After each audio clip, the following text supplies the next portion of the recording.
Okay, welcome everyone. My name is Allie, and today we're obviously going to discuss a very important topic, ageism.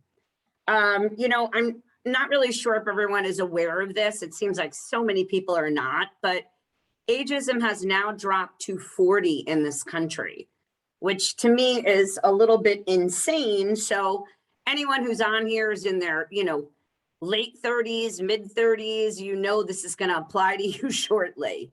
It's just amazing to me.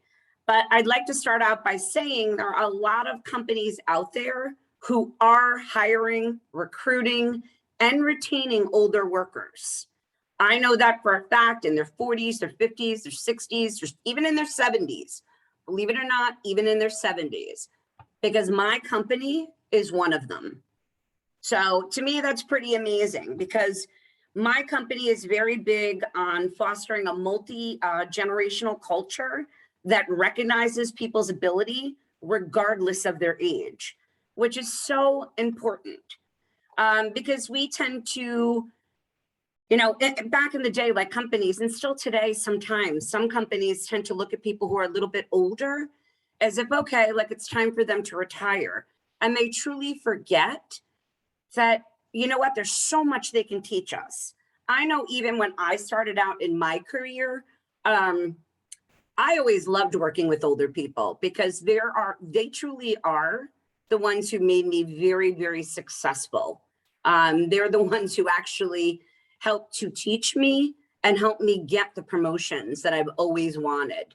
So I'm very, very, very thankful for that. Okay, now I'm going to tell you a little bit about career growth and what we're here to do and why I'm working for them. I mean, I started working for career growth because, this is just a great company. We're really here to help you and give you these, free type of webinars so that we can really help for you to understand what's going on. We're here to help you create your professional resume, give you a variety of interview techniques, and help you land that dream job. I mean, and that's what everybody's here for, correct? I mean, everybody's like, oh my gosh, I want to have my resume rewritten. I want to land my dream job.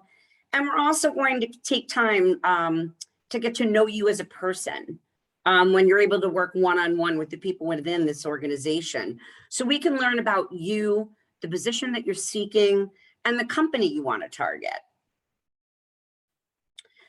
So for those who are just coming on, I'm jumping ahead of myself today. So here are just a few samples. I shouldn't even say a few. There's thousands and thousands and thousands of clients who have been working with career growth, and they've helped them land their dream job. Exactly what I'm talking about. Help them with their resume, help them with coaching, helping them with their interview techniques. I mean, you can just go through all these amazing testimonials and read through them and, even just talk to some of these people and learn about what we've been able to help them do. Because to me, that's pretty amazing. And that's why I joined this organization. So for those who are just joining right now, my name is Allie. And just like you, I'm a seasoned professional. I just had a big birthday this year. I turned 50 myself. So I'm very excited for you guys to join me. Because I think by joining me today, you took the first step in making that decision, for your best career move. And trust me, like you're all worth it. So to tell you a little bit about myself, I have 28 years in HR. Yes, 28 years. It's going to be in January. I can't even believe it. That's for sure. And I've been in all aspects of HR. And when I say all aspects, I started out back in the day at Payne Weber, and I was in benefits. And then I moved up. I've worked with a lot of top organizations throughout the world, including two global companies, one which I'm working for now.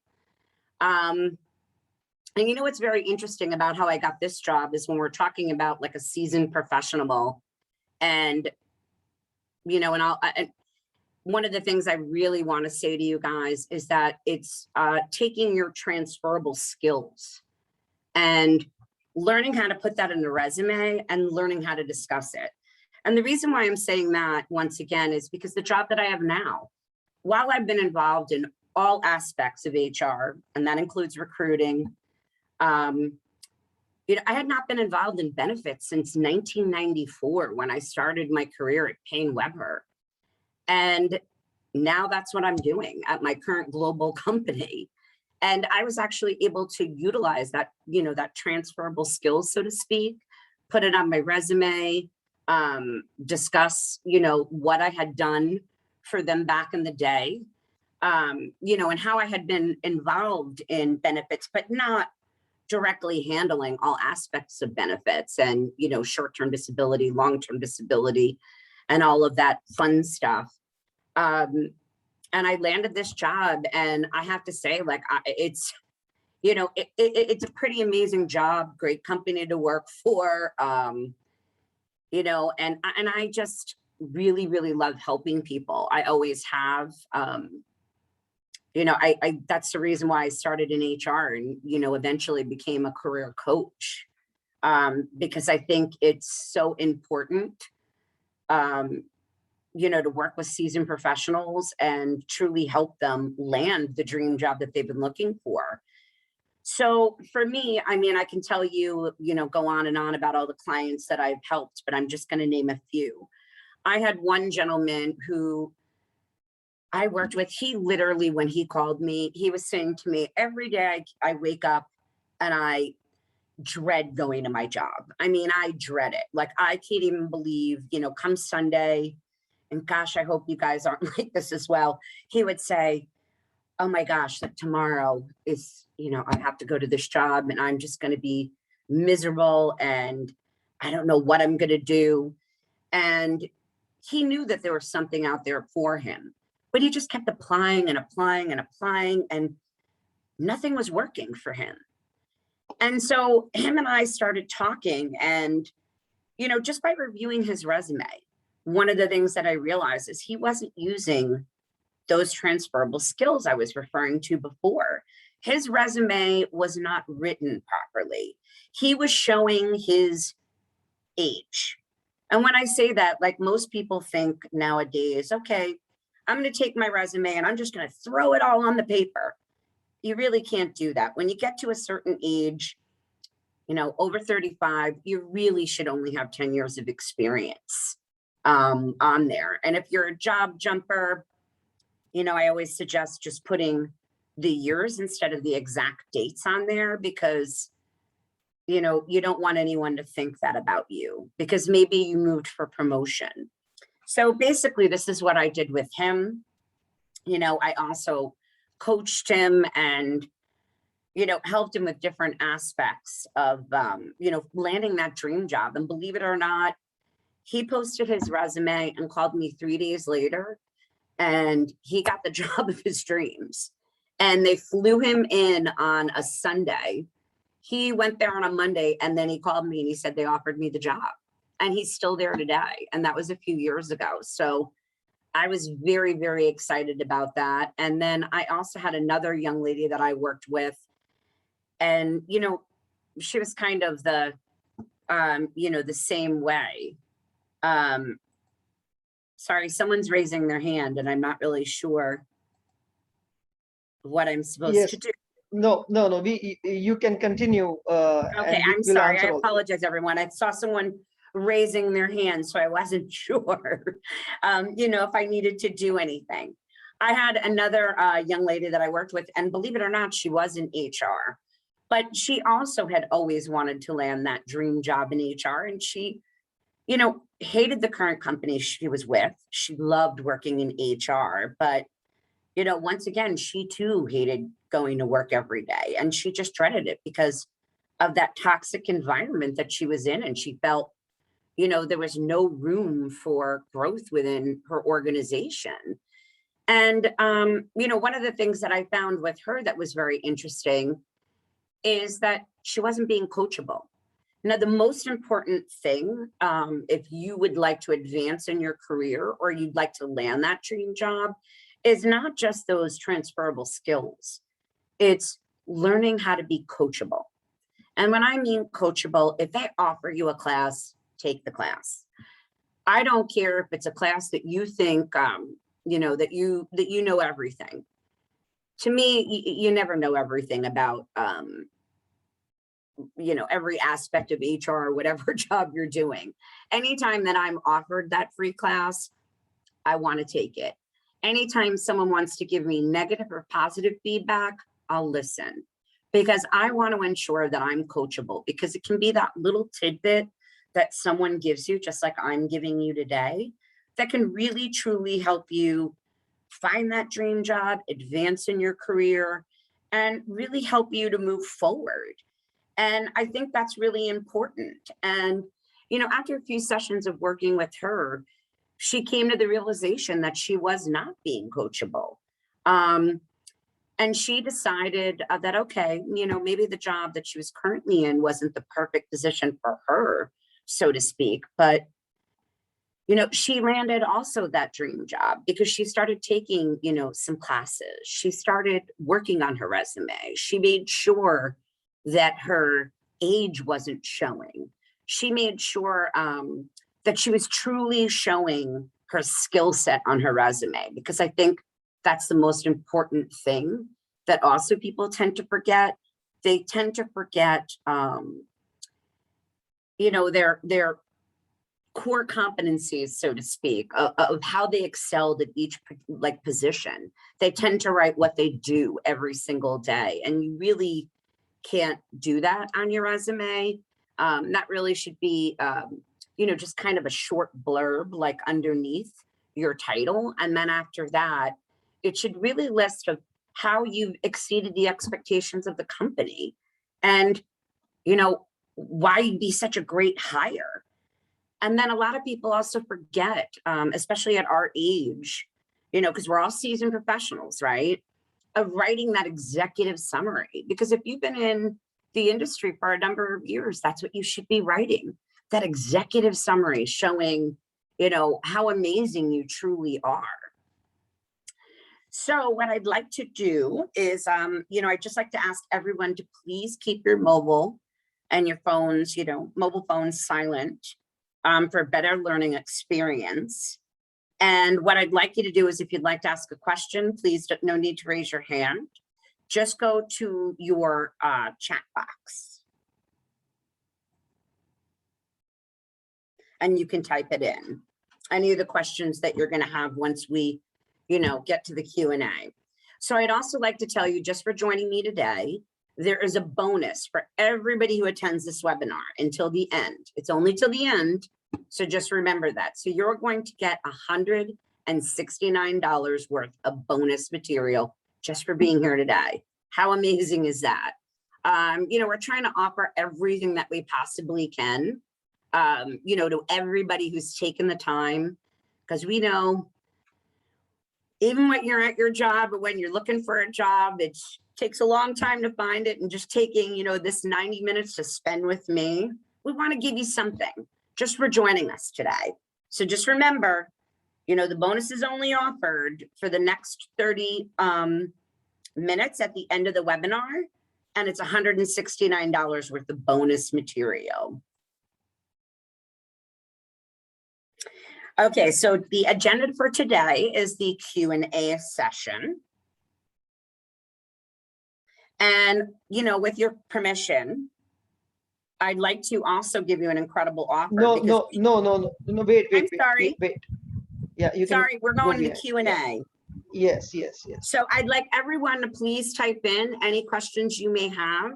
And as I said earlier, I am, going to try to answer as many questions as I can. And then we're going to go through all the material that we have to offer. And at the end, if we do have some time, I definitely will go through everything with you. I'll try to get to everybody's questions. So please just go ahead and type in the box. Okay. And I'm going to try to get through everything.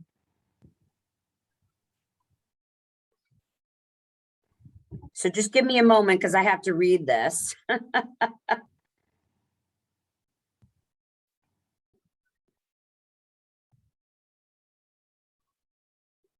Okay, someone was asking what an executive summary. An executive summary is just telling a little bit about yourself. So if you're in recruiting, you know, ambitious, communicative recruiter with 20 plus years of experience, and then you kind of go on and you tell, you know, a little bit about yourself. Okay, and you know, please do me a favor, everyone. I'm happy to answer everyone's questions, but if you're going to write very long questions, it's going to take me a little while to just read them and go through them.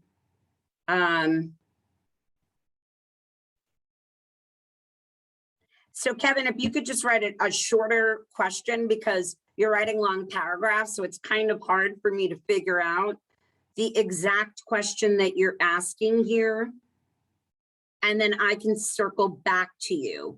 I know you're saying I don't have a PMP. Can I complete this in the market?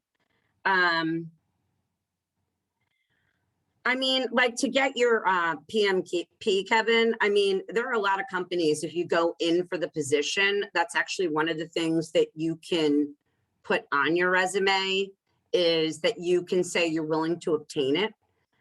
There are many companies out there that offer this. There are actually a lot of companies out there that also offer your belts. You know, it's just a matter of getting in the organization, say you're willing to do what is ever necessary. There's many companies, like, you know, one of the companies I worked for, you know, they were willing to pay for your MBA, you know, as long as you maintained a certain grade. So it was like, if you got an A or a B, it was 100%. If it was a C, 50%, and obviously anything below that they wouldn't pay for. And then also right now, there's a lot of very inexpensive courses and schools that are offering your PMP, because I know some friends that are taking it. So I hope that's helpful in answering your questions. Okay, Julie is asking, how do I fit in with the younger tech crowd? You know, I've worked for some startups and some young people. I think it's just about energy. You know, not going in there and, you know, having that energy of, you know, just sitting there and doing your work. I mean, the younger people, you know, they're full of energy. They want to talk. They want to get to know you. It's a little bit different, I think, than what the seasoned professional is used to. So I think, you know, just being yourself, being personable, showing them that you're fun, that you're willing to help them. And how about getting involved in teaching some of these younger kids the things that you've experienced and talking about your experience? I mean, I think that's a great way to get to know people, because, you know, like I said, you know, earlier, I don't know if you were on or not, but, you know, when I started out in my career, I mean, I loved, and I say this, I loved hanging with the older people within my organization, or the seasoned professionals, so to speak, just with a mirror back, because I learned so much from them. And they were very kind to me, and gosh, they taught me so much, and it really helped me to, you know, excel in my career. And that's why, you know, I was named at a very high level at the age of 27 for a top company, because of the experience that I got from them. So I think that's the best way of going about it. Okay, someone asked, what's the best way to answer why you left your job if you were fired? I would just say that you were just moving in different directions. You know, a lot of people, everybody, I think, in their career has at least been fired from one job. And if they say they haven't, they're not telling you the truth. So you could just say you didn't feel that there was any room for growth. You didn't feel that you were moving in the right direction. You know, and I think you just move on from there. You didn't get the experience that you were looking for. You didn't feel that you and your manager were a great fit, because you're not really telling me why you were terminated from this position, but I think that's the best way of going about it.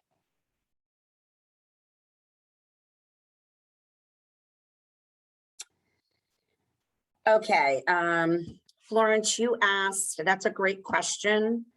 You know, if you're not ready to retire and you need to continue to work for an income, how do we overcome ageism? Well, I mean, I think, Florence, there's, like I said before, I mean, there's a lot of companies out there who are very savvy and who are hiring, recruiting, and retaining older workers or seasoned professionals. I mean, my company, I work for one. I just had a gentleman who retired who was in his late 70s, because there are a lot of companies out there who want to keep people who are seasoned professionals, because we can teach people a lot of the things that we've experienced and that we know. You know, someone coming right out of school doesn't have the knowledge or the capabilities that you do, and that understands your company or your position. And I think it's about truly, you know, when someone had that tech question about working with a younger company, it's about being coachable, and, or not even you being coachable, but what about coaching other people? Showing them the different things that you know, telling them about your different experiences within the industry, you know, so you can help them learn something that maybe they didn't know before.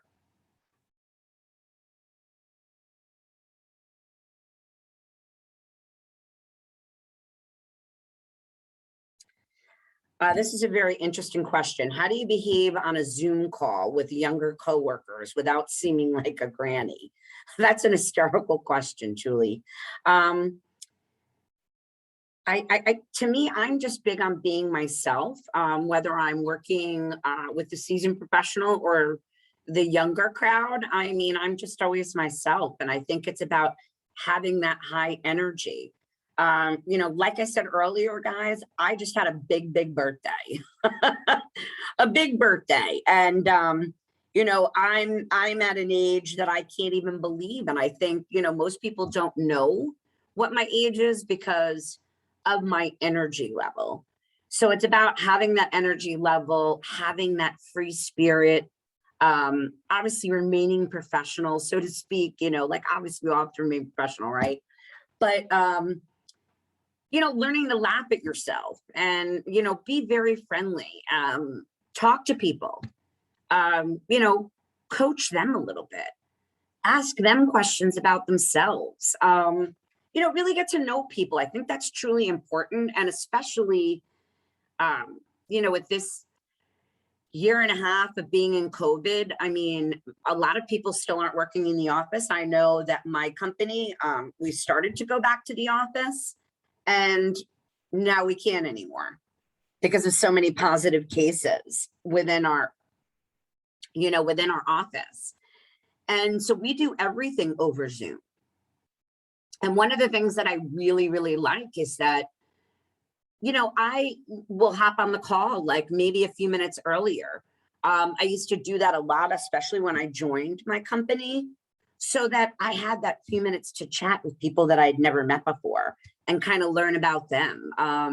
You know, like I said before, my company is a global company, and it's based actually in Singapore. So I hopped on the call and I got to learn and speak with, you know, the younger generation that's in Singapore. And I got to learn so much about Singapore. And, you know, after the end, they were like, oh my gosh, I hope that you, when all this is over, that you're going to get to come down and join us in Singapore. We'd love to show you around. So I think it's just about having that energy and being yourself.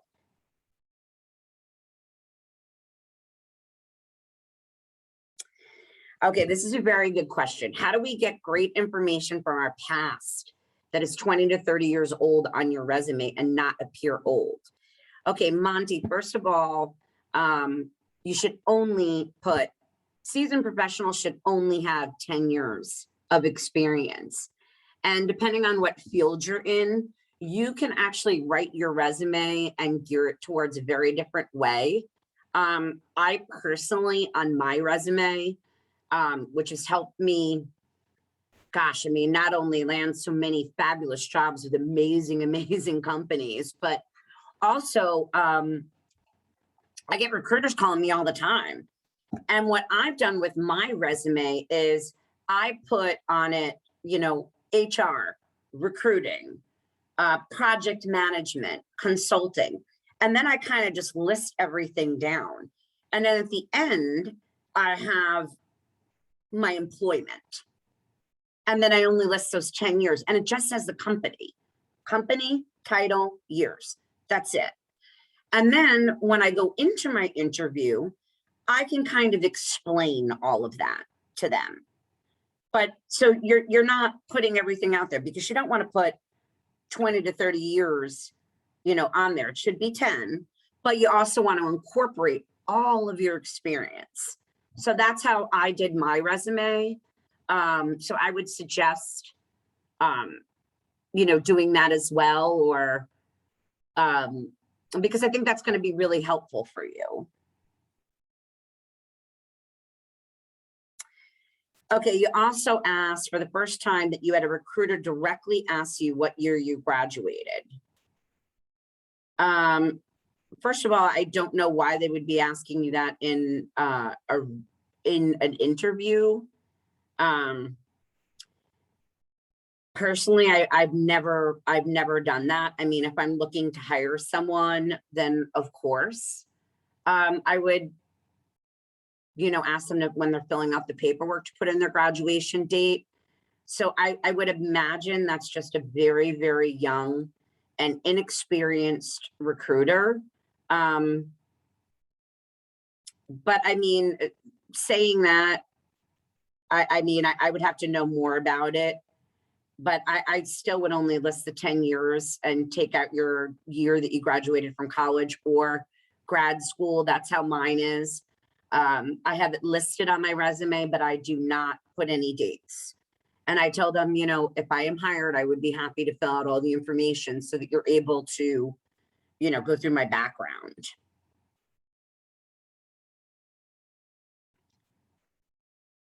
Okay, and now I have a question. I'm 40 and I have not worked for 3 years. I completed my degrees many years ago. No, I would not put your, you know, your year of when you graduated with your degrees on your resume. Absolutely not.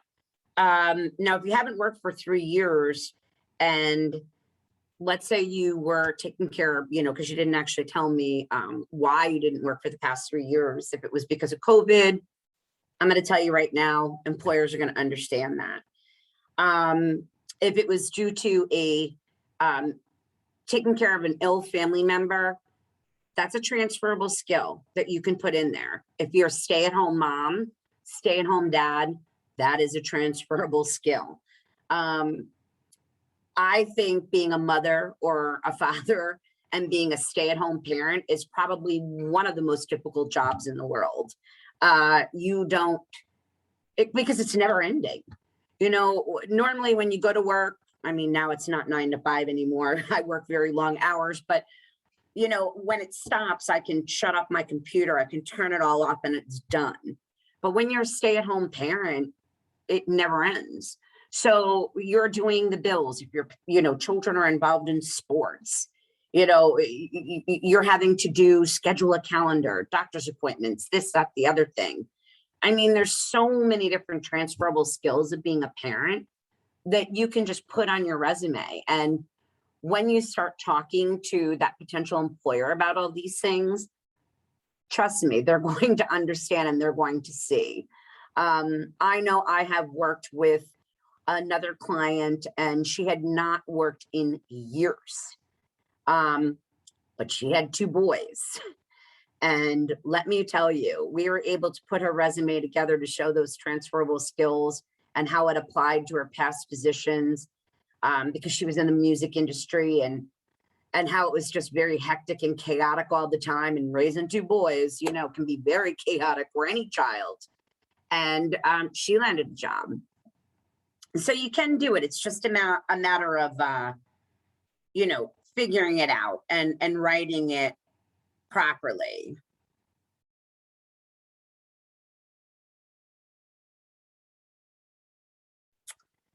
Okay. How do you become being both overqualified and underqualified at the same time? I mean, as far as I'm concerned, when someone says you're overqualified, I would just start talking about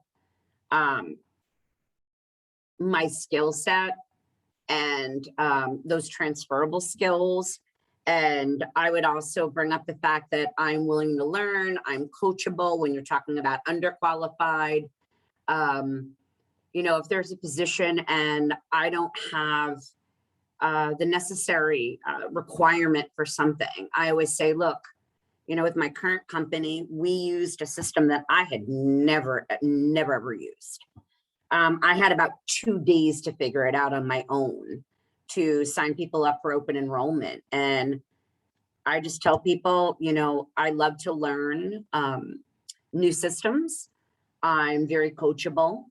And I got on there and I started going through everything and, you know, showed them that I was able to do it. And now I help to train people on that same system. So it's just a matter of, you know, showing them that you can do it and discussing it while you're in the interview. You know, talking about a system that maybe is coming back, or talking about a system that you've utilized and that you've taught yourself and how you were able to train others, how you're very quick to learn things. So I hope I answered the question. If I didn't, you can always just put it back in the chat and I'd be happy to circle back. Okay. Okay. Rich asks, you know, says he said he's in accounting with the same company with 2+ years and no growth opportunities. How do I move? Rich, everybody out there is hiring an accountant right now. I wonder if you're showing your age and not that you're a seasoned professional on your resume, and maybe not including all of the years. And, you know, when I was referring before to the previous question about how I was able to do it, I mean, I think it's just, you know, putting everything, you know, in your resume and rewriting it in a way that's going to be beneficial to you, because you want to show that you're a seasoned professional, your experience, and how you truly can help other people. Because, you know, if you've been in accounting for quite some time, I mean, people that are just coming out of school or have only been in it for 5 years, they want to learn from you. So I really think it's probably just the way your resume was written. And if there is no growth opportunity, you really just have to start marketing yourself in a proper way.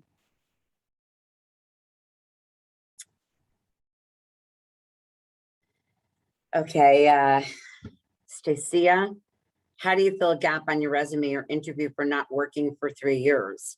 I would, like I just said in the previous question, you know, it's kind of dependent upon what you did in those 3 years. Were you a stay-at-home mom? Were you taking care of an ill family member? I mean, those are transferable skills that you can actually put in your resume. You know, so there is no gap.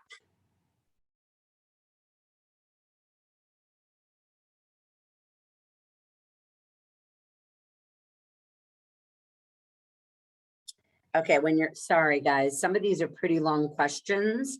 So if you just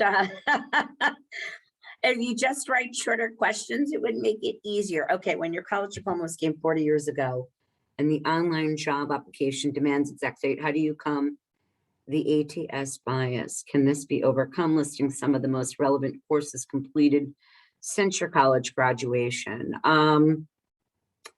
Well, I mean, I wouldn't put the year that you graduated on there. So, you know, David, if you could just reword that question a little bit.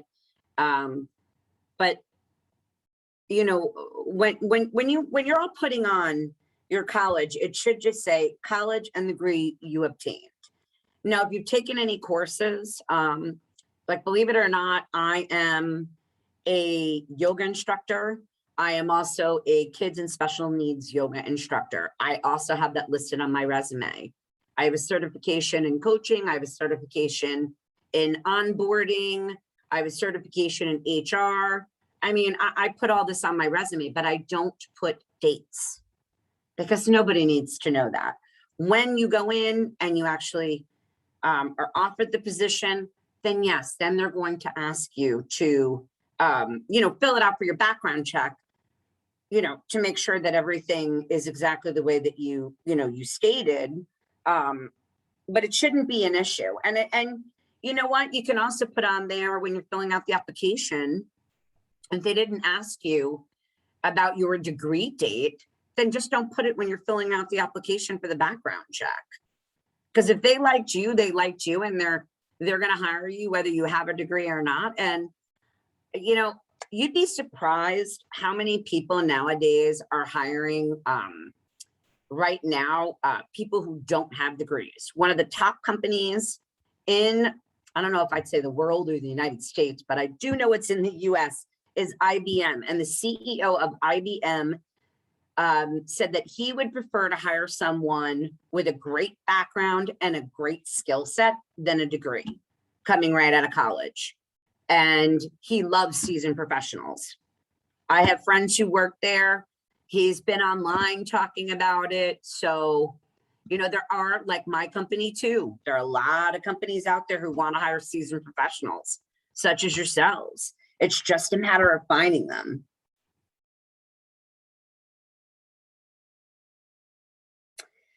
Okay, how do you tone down your experience if you're applying and interviewing for a lower position? Marty, I don't know why you would be wanting to tone down your experience if you're applying or interviewing for a lower position. I would just say, be honest. Just say, I'm looking to work for your organization and I'm willing to take a lower position so that I can learn from your company and truly grow with you, and I'm coachable. Because you want to shine. You certainly don't want to make it appear as if you're willing to take anything, because why would you? You're a seasoned professional. So I would say, talk about your skills, but, make sure that you say that the reason why you're willing to take that position, because I've taken lower positions with organizations. And why did I take them? It was because that was an organization I was really interested in working for. Why? Because I wanted to learn from them. I wanted to grow. I wanted to get the experience. And I knew that working with that particular company, that you could obtain certifications, you could obtain degrees, you could, that they would help you pay for. So why not? How do we find companies looking for seasoned professionals? I think we can discuss that later, but I mean, like I said, there are a lot of companies out there who are willing to hire seasoned professionals, such as ourselves. It's just a matter of, finding them. How do you stay positive looking for jobs after being rejected so often? I would say, you know what? I'm a big believer in, that job was just not meant to be. I have had jobs that I thought that I truly, truly wanted. It wasn't too long ago after my company closed during COVID, and I had applied for a job that I thought was my dream job. I'm not going to lie. I truly thought it was going to be my dream job. And I went in there and I was very excited to meet the entire team. And they were all excited about me and for me to be hired in the organization. And then I met the CEO, and the CEO was very young, very big on his Ivy League degree and how he preferred people with Ivy League degrees who had graduated from, Harvard, Yale, Stanford, this, that, the other thing, which obviously I don't have. Because, which I personally think that was ridiculous, because look, not everybody has ample opportunity.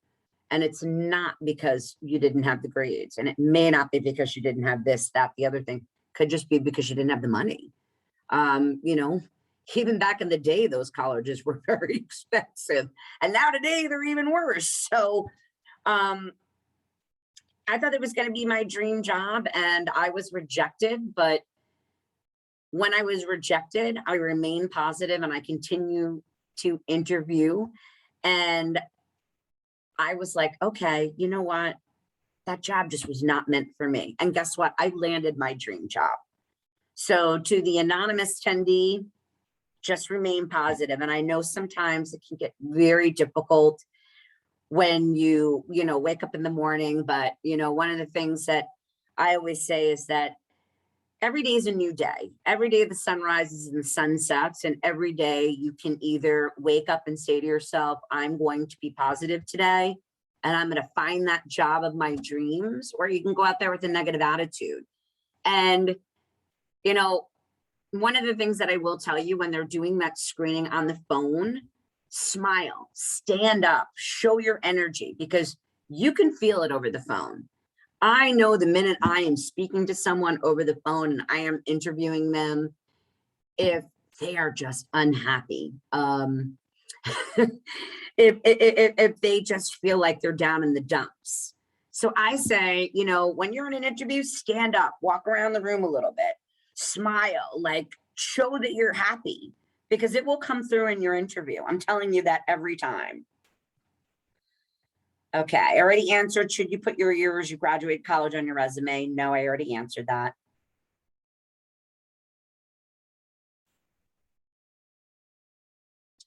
Okay.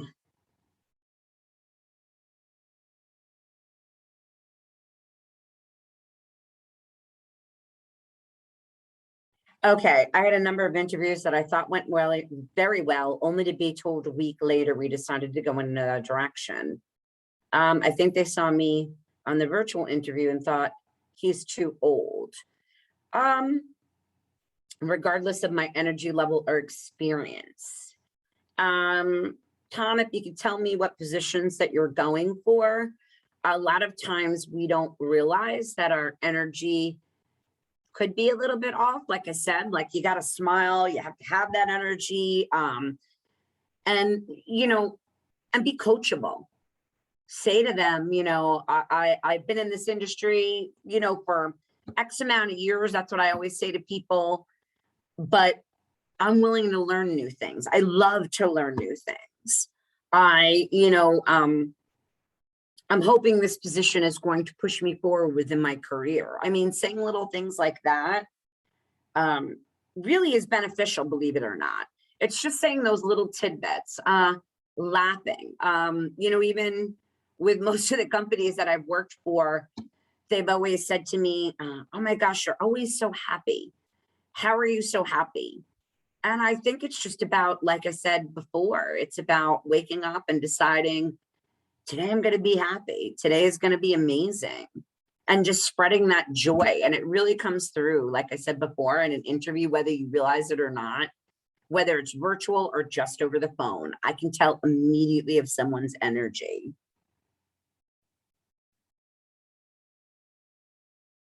Okay.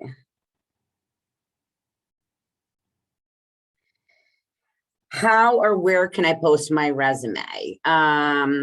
David, you can post it in a lot of different places. I mean, there's many different organizations out there and you can post it for free. It's just a matter of, you don't want to just post anything. Many of the resumes that I received and people that I've worked with, I kind of just look at their resumes and I'm like, oh my gosh. I'm like, do not put that on there because they have too many years. They, like I was saying before, when I worked with one of my clients and I was talking about how he landed his dream job, he just wrote like what he did every day instead of writing, how he excelled in those positions. And then I've had other people say to me, well, I don't know if I've necessarily excelled in those positions. And then I look at the resume and you know what? They've been promoted 3 times within the same organization. And I'm like, well, How are you promoted if you never excelled at your position? That doesn't make any sense to me. And then they really, really start thinking about it. And they're like, okay, oh, well, I did this. Oh, I did that. And I'm like, okay, well, let's put that down and then we can work together and we can reword everything so that it shows like your, executive summary, your skill set, and then kind of start going through everything. And it's showing how you really exceeded at the position. And that's why people wanted to hire you and, or promote you within an organization. So I think that's very important. Ali, we have just 10 minutes left for the Q&A. Okay. Oh Then we my can gosh, start our already? call. How did that happen? Yes. Yes. If an advertised job wants only a bachelor's degree for the position and you hold a master's degree, do I still put, of course you still put the graduate degree on there. Of course you still do. Just don't put your years. It's so funny because I've worked with people that they say, oh my gosh, I saw this great position. Everything in that position was me, everything. But it said that I needed a master's degree. And I was like, so I didn't apply. And I'm like, why? Because they required a master's degree. And I'm like, well, it's saying a master's degree is preferred.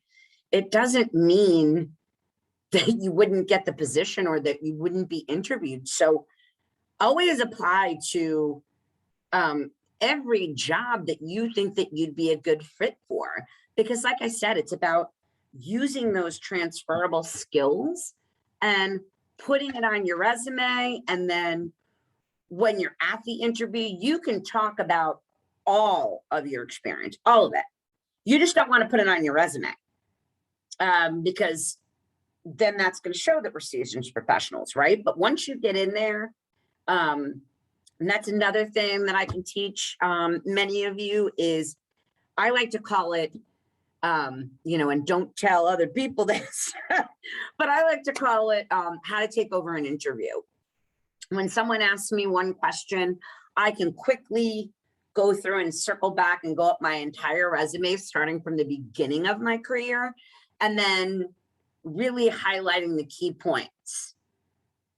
And then they're kind of like recruiters like, oh yeah, you answered that. Oh yeah, you answered that. So it was, just a matter of, figuring out how to do it. Okay. Let me get back. How do I go to re-entering employee workforce? If you've been working self-employment for 3 years in order to help with the help of your family member, like I said before, I think you put that down. You write that in your resume that you are the caregiver, for a sick family member. I don't think that there's anything wrong with that. It's using those transferable skills and placing it on your resume. So people are going to see who you are and how you can help people. Brad, I'd love to work with you on that because I've done it for a lot of people and I've helped them find a job very quickly. Let's see.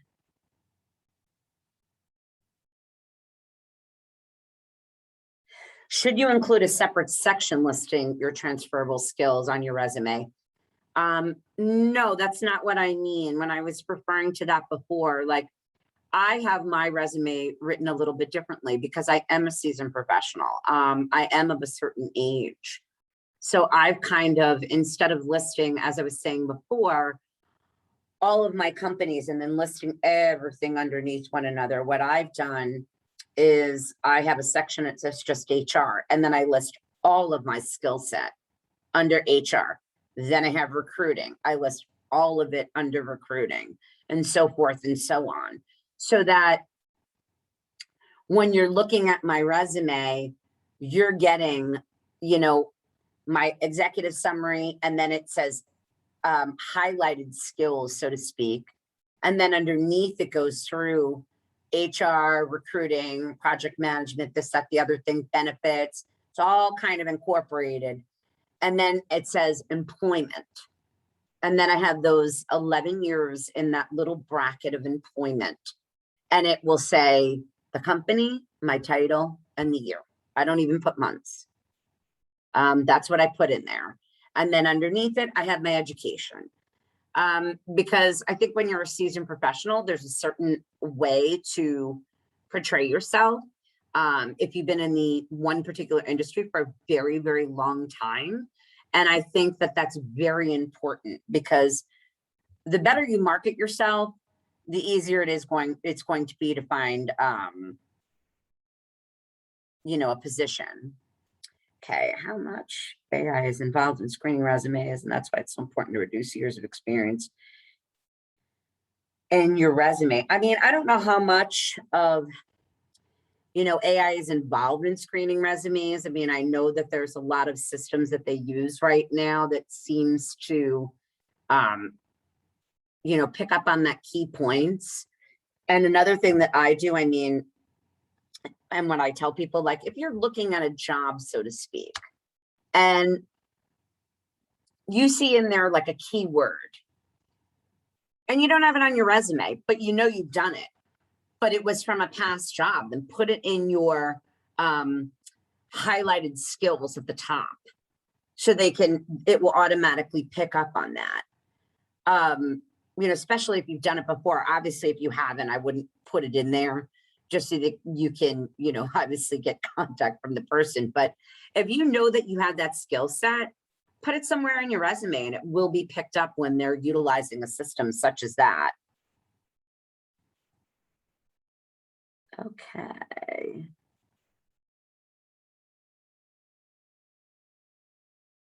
Trying to see, sorry guys, I'm trying to get to all of your questions here. I'm trying to scroll through.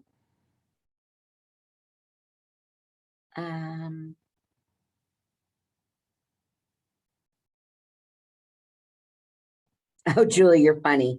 Drink a lot of caffeine.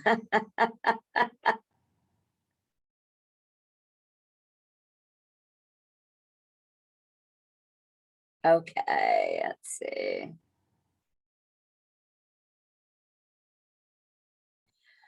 Okay, what skills are most desired by companies that more experienced job seekers can offer?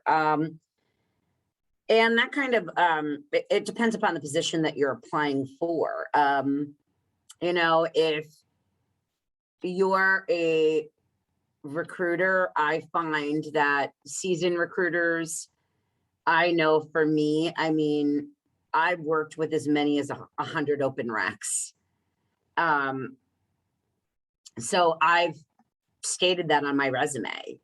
I have worked with, I mean, gosh, I've hired so many people. I mean, I can't even say the number. I do my best to put it on there, but obviously it's constantly changing. So I kind of just, you know, look at the position and see how it applies to the experience that I have. So the job that I'm applying for, and make sure that those skill sets are listed on my resume, because obviously if we've been, you know, out in the workforce for a number of years, we tend to forget. As I was saying before, you know, when I applied for my current position, you know, while I always been involved with benefits, I truly had not like been in, you know, in charge of benefits for a very long time. And I was able to use those transferable skills to not only show that on my resume, but also during my interview process. And the way that my resume was written, my current company was very impressed, because, you know, they said, like, we almost feel like we're getting you for a steal. And they did. And I don't mean it that way. I just mean that, you know, it's a great organization to work for. And that's why I really wanted to be there, because it is a global company with a great name. I can say that with so many of the people that I've worked with, like, I just learn so many different things every day. So I think it's about looking at the position that you're going for and figuring out how you utilize that skill set in the past to make sure that they're transferable.